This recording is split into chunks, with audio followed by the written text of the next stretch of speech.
What's good? What's good? I'm back. Yours truly, one and only Paul Pickett, host of the Paul Pickett Podcast, aka Triple P, aka the Common Sense Podcast, your source for music, sports, politics, world events, and much, much more.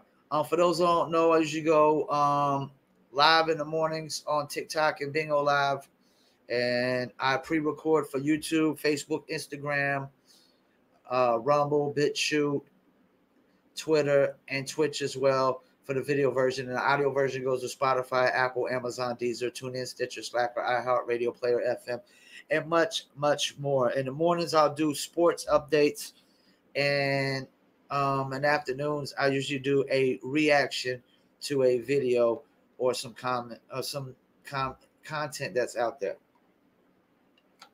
So I want to get into the game so far.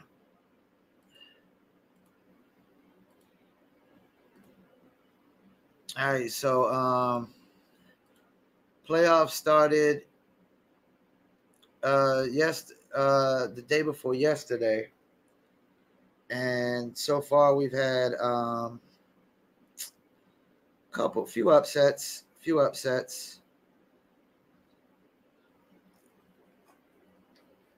And hold up, where's the playoff? There they go. All right, so far we've had the Nuggets beat the T-Wolves in game 1.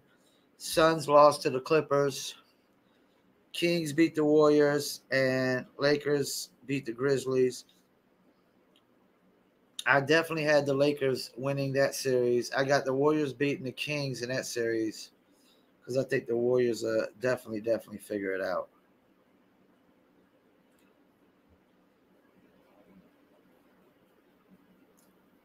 So let me go over. I want to go over the games that were the day before yesterday.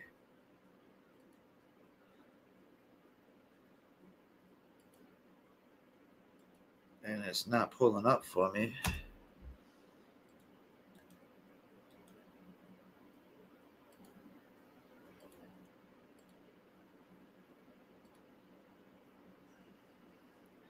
All right, so let's go over the Lakers and the Memphis game. Anthony Davis and Ja Morant both got hurt in this game, but Davis came back. Rui Hachimura and Austin Reeves powered the Lakers to game 1. You got 21 from LeBron with 11 rebounds, 22, 12 rebounds, and 7 blocks, 3 steals from Anthony Davis. And that's after he got hurt and all that. And came back. 23 for Austin Reeves, 19 from D'Angelo Russell with 7 assists, and 29 from Rui Hachimura, who gave you 29 points and 6 rebounds off the bench. So definitely was a good pickup for the Lakers. All the moves that the Lakers made after the All-Star break definitely made their team better. Ja Morant got hurt, but he did play 30 minutes. He only scored 18 points, 22 from Desmond Bain, 31 from Jaren Jackson Jr., but he was a negative 15. You know, Dylan Brooks gave you 15, but he was a negative 18. You know, typically, if you see a team like the Lakers, LeBron was a +7, Anthony Davis +27, Austin Reeves +15, +20 for D'Angelo Russell, and +12 for Rui Hachimura. And when you see a team that's got 4 players like that are all on the plus side, and then other teams got the whole starters are in the negative for plus minus, you're not going to win that game. It's not happening. No chance in hell. Miami and Milwaukee, that's an upset because Miami was a 8th seed. They won 130 to 117. Giannis got hurt. He only played 10 minutes. So that is a big part of why the Heat won. Max Strus didn't do nothing. Jimmy Butler gave you 35, 22 from Bam Adebayo with 7 assists and 9 rebounds. And Jimmy Butler also gave you 11 assists on his 35 points, Tyler Hero broke his hand in this game, if I'm not mistaken. He gave you 12 points. He's probably done for the season. 15 from Gabe Vincent and 15 from Caleb Martin and 18 from Kevin Love off the bench. Good pickup. It looks that Kevin Love pickup looks like it was a pretty good pickup. He gave you 18 points in 22 minutes, along with 8 rebounds as well. The Bucks, Chris Middleton gave you 33, 21 from Bobby Portis off the bench, but not enough from Drew Holiday and the rest of the crew. Drew Holiday did give you 16 points and 16 assists, but it's not enough with Giannis out, man.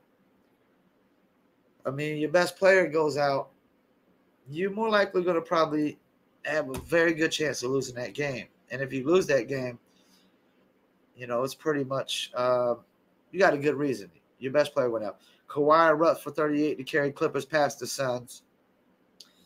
He gave you 38, 5 and 5, 12 and 15 from Zubac, 19 from Eric Gordon, and Russell Westbrook gave you 9 points, 8 assists, and 11 rebounds with 2 steals, 3 blocks on only 2 turnovers. He was a -6, but he had a pretty efficient night except for shooting. That's why he was a -6. He was 3 for 19 shooting, but he had 3 blocks, 2 steals, 8 assists, and 11 rebounds. Mason Plumlee gave you 7, 11 off the bench, and Norman Powell gave you 14 off the bench and 10 from Terrence Mann. And the Suns, Kevin Durant definitely played the passive-aggressive this first game. He had 27 points, 11 assists, and 9 rebounds. It seems like he played Chris Paul's role this game. Chris Paul had 7 points, 11 rebounds, and 10 assists.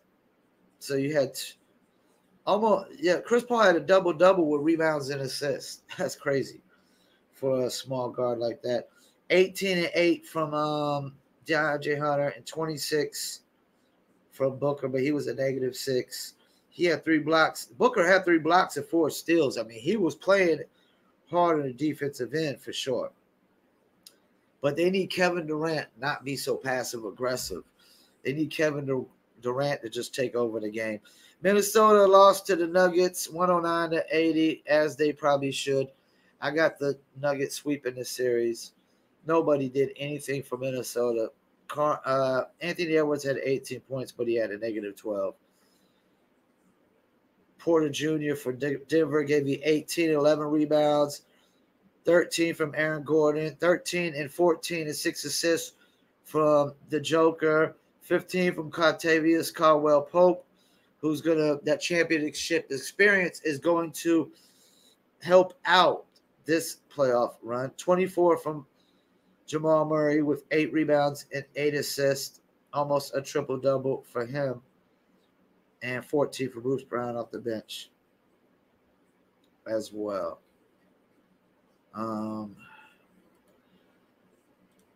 Trying to see if I can pull up these other games.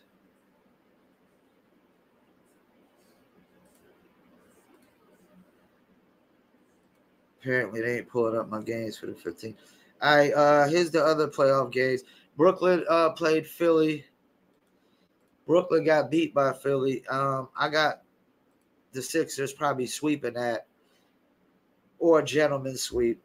You got 18 from Cam Johnson, former Tar Heel, 30 from Mikal Bridges, Mikal Bridges will be an all-star next year. Mark my words. If he keeps this up, he will be an all-star next year. You only got 14 from Spencer Dinwiddie. Looks like oh boy was right about him. Oh boy from the Warriors that he's beefing with right now. I can't even think of the name right now. It's a little too early. The Sixers gave you 21 from Tobias Harris, 26 from Joel Embiid, 23 and 13 from James Harden as well. So I got them sweeping that series.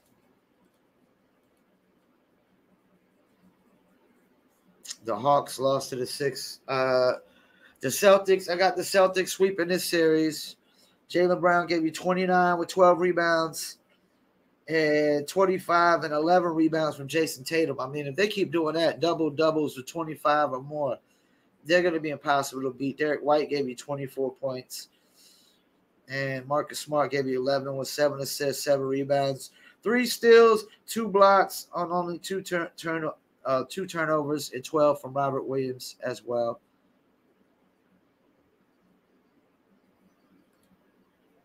And then you got Knicks in Cleveland, which I wouldn't say the Knicks, anytime a 5 beats a 4, I wouldn't really call that an upset.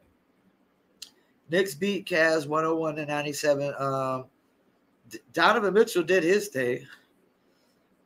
Julius Randle gave you 19 and 10 rebounds, 27 from Jalen Brunson, 17 from Josh Hart with 10 rebounds as well. Donovan Mitchell put up 38, but you didn't get much from nobody else. 14 and 14 from Jared Allen, 8 and 11 from Mobley, 17 and 1 assist from Darius Garland. Donovan Mitchell also had 8 assists. Darius Garland needs to be more aggressive. Jared Allen and Mobley, they need to step it up on the defensive end. Warriors lost to the King. Fox scores 38 in playoff debut.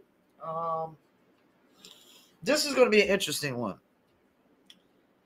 Yeah, I said I'm not sold on the Kings first round. I think that the Warriors' playoff experience and championship experience is going to overcome. But they're going to have to do better than this. I mean, you got Draymond gave you 4 points, 11 assists, 9 rebounds, 2 steals, 1 block. That he did his job. His job isn't to score.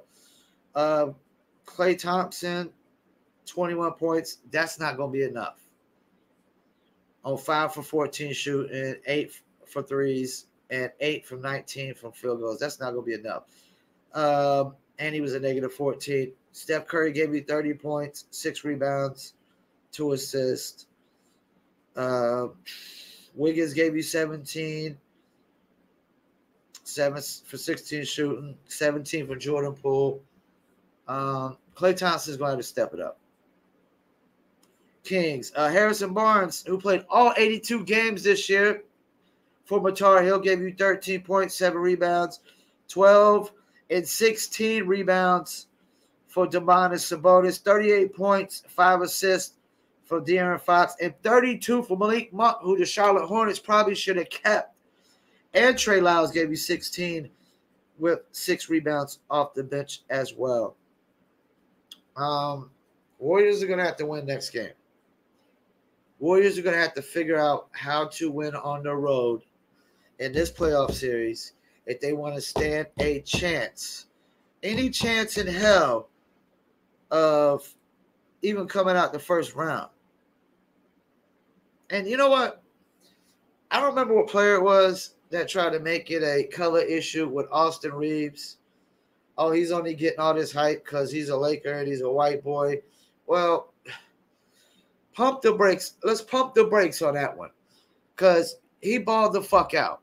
Game 1 of the playoffs, and that's when everybody always says it matters most in the playoffs. Like, they're making everything too much of a race issue in sports, man, and it's really making sports really unattractive and unentertaining right now that we got to make everything a freaking race issue. That's like if Joker wins the MVP again, there's people going to go batshit crazy and make it a race issue, even though I got Giannis for MVP. If I was voting for MVP, I would pick Giannis. I wouldn't vote for Embiid simply because it's his turn. That's not how you vote for MVP because it's their turn. You vote for MVP based on who's the most valuable player to their team. And one thing I know about Embiid is James Harden is a future Hall of Famer. And James Harden is also top 10 in the MVP voting. There's no way I could vote you number 1 in the MVP voting if there's another guy on your team who's top 10. Who's top 10? That's why I think Jaylen Brown kind of X's out Jason Tatum a little bit. Jason Tatum will probably never win MVP as long as Jaylen Brown is on the team, because Jaylen Brown plays like an MVP himself. You can't be the number one MVP on the team when you got another guy on your team that's potentially top 10 MVP race. You can't. I'm sorry. That X's you out. And I would pick Giannis over to win it again, even though Giannis has won. If I'm not mistaken, Giannis has won back-to-back already. This would be Giannis's third MVP. And if he wins the championship this year, it would be Giannis's second finals MVP, or second probably finals MVP, second championship. And if he wins the MVP, it'd be his third MVP. And then I gotta say, what if Giannis goes to the championship this year against Phoenix again and beats Phoenix? Where would Giannis rank? Would you put Giannis over Kevin Durant if he goes and beats Phoenix again this year in the finals with Kevin Durant? I would, because he's done it in a small market, won 2 championships in a matter of 3 to 4 years in a small market. Who does that? And there's great potential that Giannis could win a championship again this year in small little Milwaukee market. Yeah, Milwaukee's a big city, but it's a small market. Chris Middleton was hurt most of the year, so there's that. His second best player was hurt most of the year. Giannis, like Embiid and Joker, have their second best player the majority of the year. Giannis didn't. And then Jrue Holiday was hurt as well a portion of the year, who was the third best player. So I would pick Giannis for MVP. And also, you know what? Let's go over the where they at? The MVP, the Kia NBA awards. Let me go over that real quick. Of course, most valuable players between Giannis, Embiid, and Joker. And I've seen where Joker supposedly is first in the rankings. They got him first. Defensive player of the year, Jaren Jackson, Brook Lopez, Evan Mobley. It's going to be tough. I would pick Jaren Jackson or Evan Mobley. I'd definitely pick Jaren Jackson or Evan Mobley. Because Brook Lopez also has Jrue Holiday and Giannis on the team. Giannis is probably, to be honest with you, even though he's not on this list, Giannis is the best defensive player in the league. The best defensive player in the league. Kia MVP, NBA Most Improved Player, Jalen Brunson, Shea Gilgeous-Alexander, or Lauri Markkanen. I would have to go with Shea. Lauri Markkanen's point per game went up more, but the Jazz, they were looking good at the beginning of the year, and then they plummeted, and then Lauri Markkanen got hurt. And I would definitely have to pick Jalen Brunson over Lauri Markkanen too, because of how he stabilized New York, what Jalen Brunson has done for New York. And to be honest with you, Jalen Brunson should have been, I might would put Jalen Brunson at like 6th on my MVP race behind Domantas Sabonis. Jalen Brunson has to be top 10 in the MVP race without a doubt. Kia NBA Rookie of the Year. Now, I see where Paolo Banchero was screwed out of unanimous Rookie of the Year because somebody picked Walker Kessler. And they picked Walker Kessler based on the analytics saying that he's more efficient, he's plus minus, the scoring margin, plus minus scoring margin when he's on the floor. But no way, no how. You can't. Paolo Banchero's without a doubt the unanimous Rookie of the Year, man. The idea that somebody picked Walker Kessler, and it was a guy who is a beat report for the Utah Jazz, and he said he wasn't picking him because it was a Jazz. But I mean, Walker Kessler is one of the top 3 finalists. So I mean, anybody picking a top 3 finalists, you can't really totally trash it. NBA's 6th man of the year: Malcolm Brogdon, Bobby Portis, Emmanuel Quickly. I would give it to Bobby Portis. And I watched the interview with Bobby Portis. I like Bobby Portis as a player, man. He's the kind of guy you need in the locker room. He's the kind of guy you need on his team. He got a bad rep in Chicago when he punched that one dude. But Bobby Portis, from what I see, man, Bobby Portis is just he's a great team player and a great guy. It just seems like he doesn't tolerate bullshit. Kia NBA Clutch Player of the Year. This is actually a new one. They got Jimmy Butler, DeMar DeRozan, and De'Aaron Fox. If I would have to give it to anybody, I would have to give it to De'Aaron Fox. His team was number 3. They say he was the most clutch player all year long. Jimmy Butler is definitely clutch. That's the thing. I don't know if Jimmy could be the guy on a championship team, but Jimmy is the kind of guy you need on a championship team, man. NBA Coach of the Year: Mike Brown, Sacramento Kings; Mark Daigneault, Oklahoma City Thunder; and Joe Mazzulla, Boston Celtics. I can't give it to a guy who took over a team that went to the finals last year. Yeah, Ime Udoka had the little scandal with I guess he slept with an employee's wife or something like that. But these guys, they were literally in the finals last year, and they added Malcolm Brogdon and didn't lose nobody. So I can't give it to Joe Mazzulla. Just for stabilizing a team that could, to be honest with you, Boston Celtics could have made it to the playoffs without a coach this year. If I got to give it to anybody, it's either Mike Brown or Mark Daigneault. And I'm going to give it to Mike Brown. Mark Daigneault did a great job, man. But Shai Gilgeous-Alexander was literally probably first team, second team All-NBA. He took a major leap.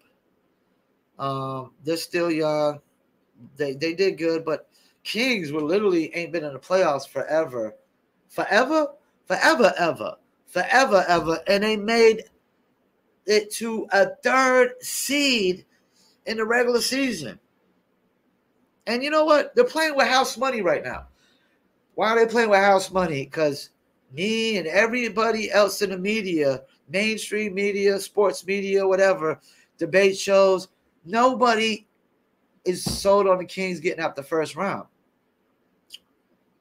They're playing with house money. Nobody but the Kings coaching staff, the Kings players, and the fans think the Kings even stand a chance of beating the Warriors in the first round. And that's even with the Warriors having the worst road record in the NBA, pretty much, besides the Houston Rockets and the Pistons, of course. They definitely got the worst road wins for any team in the playoffs right now. So there's that. So, yeah, I would give Mike Brown Coach of the Year, man. Kings are number 3. Especially if they get out the first round. Let's see. Who they got to play next?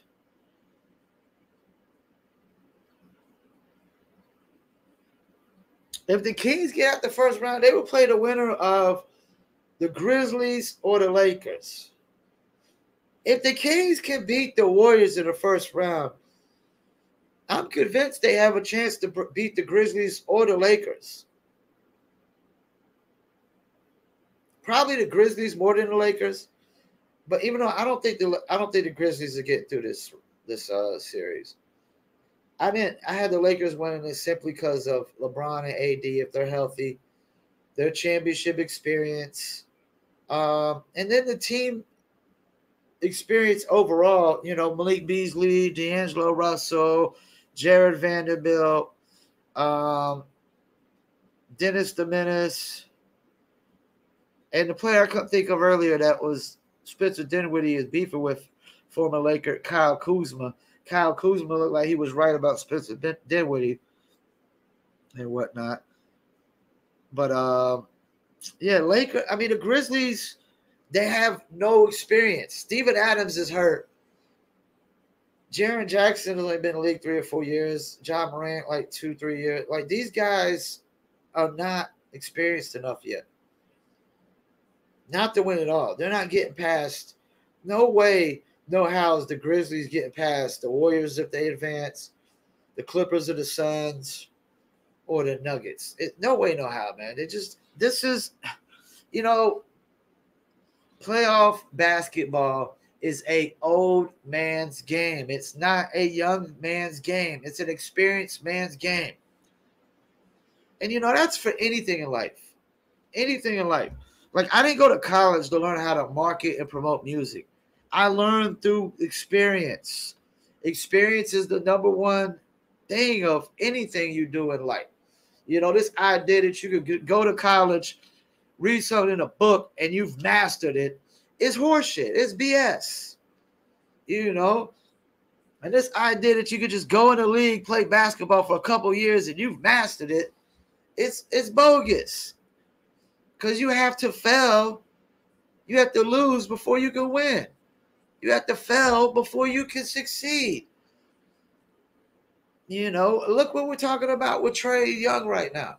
Trae Young got as far as the Eastern Conference Finals and hasn't made it past the first round since, if I'm not mistaken. Let's pump the brakes. Let's pump the brakes. And that's why I'm not convinced of the Kings. Because at the long run, I think experience, that the only real experience the Kings have is former Tar Heel, Harrison Barnes, who's a former Warrior, was the small forward for the first Warriors championship. And you got Domantas Sabonis, who's experienced, but he's not experienced in winning anything in this league. And that's the thing. You got to be experienced on how to win a series after another series and another series and another series. That's why Boston at this point, they don't have 9 years under their belt with Jason Tatum and Jaylen Brown, but they got some 12 and 13-year-old experienced guys. And Jason Tatum and Jaylen Brown has been to the Eastern Conference Finals 3 or 4 times since they've been in the league, and they've been to the NBA Finals. They know what it takes to win by now. They know. Once again, I want to thank y'all for tuning in. Paul Pickett Podcast, and I'm out.